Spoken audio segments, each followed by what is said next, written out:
ஆவணி மாத பிறப்பு.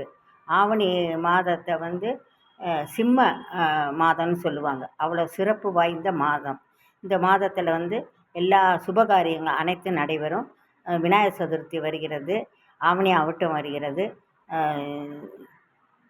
வரலட்சுமி நோன்பு, இந்த முதல் வெள்ளி வரலட்சுமி நோன்பு வருது. இப்படி இந்த மாதத்தில் நிறைய விசேஷங்களும் சுபகாரியங்களும் நடைபெறும். ஆகஸ்ட் இன்னைக்கு 18, செவ்வாய்க்கிழமைனாவே முருகனுக்கு உகந்த நாள். முருகனுக்கு சஷ்டியாகவும் இருக்குது, செவ்வாய்க்கிழமை இருக்கிறது அம்மனுக்கும் உகந்த நாள். அதனால் அனைவரும் கோவிலுக்கு சென்று அவர்களை வணங்குங்கள். என்னுடைய கவிதைகள் 5. பட்டாம்பூச்சி போல் பறந்து திரியாமல் தேனி போல் சுறுசுறுப்பாய் இரு. பட்டாம்பூச்சி போல் பறந்து திரியாமல் தேனி போல் சுறுசுறுப்பாய் இரு.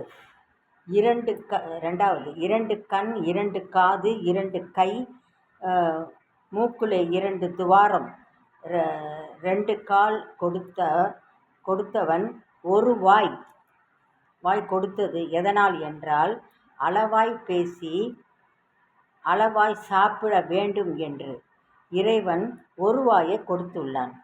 அதாவது 2 கண் 2 காது 2 கை, மூக்கிலே 2 துவாரம், 2 கால் கொடுத்து ஒரு வாயை கொடுத்தது எதனால் என்றால், அளவாய் பேசி அளவாய் சாப்பிட வேண்டும் என்று இறைவன் ஒரு வாயை கொடுத்தான்.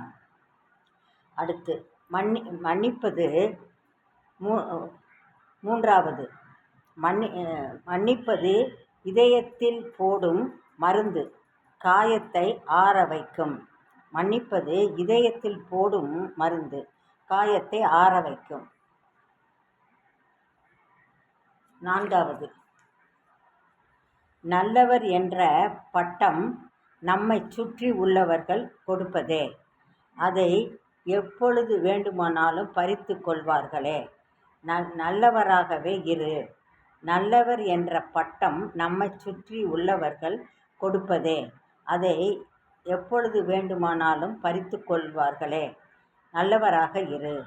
5. சிகரம் கம்பீரமானதே, நீ பள்ளத்தில் இருந்தாலும் உன் முயற்சியால் சிங்க நடை போட்டு சிகரத்தை தொட முடியும். அதாவது 5வது, சிகரம் கம்பீரமானதே, நீ பள்ளத்தில் இருந்தாலும் உன் முயற்சியால் சிங்க நடை போட்டு சிகரத்தை தொட முடியும். இந்த கவிதையெல்லாம் பிடிச்சிருந்தா லைக் பண்ணுங்கள், ஷேர் பண்ணுங்கள், கமெண்ட்ஸ் பண்ணுங்கள். சப்ஸ்கிரைப் பண்ணாதவங்க சப்ஸ்கிரைப் பண்ணுங்கள். நன்றி, வணக்கம்.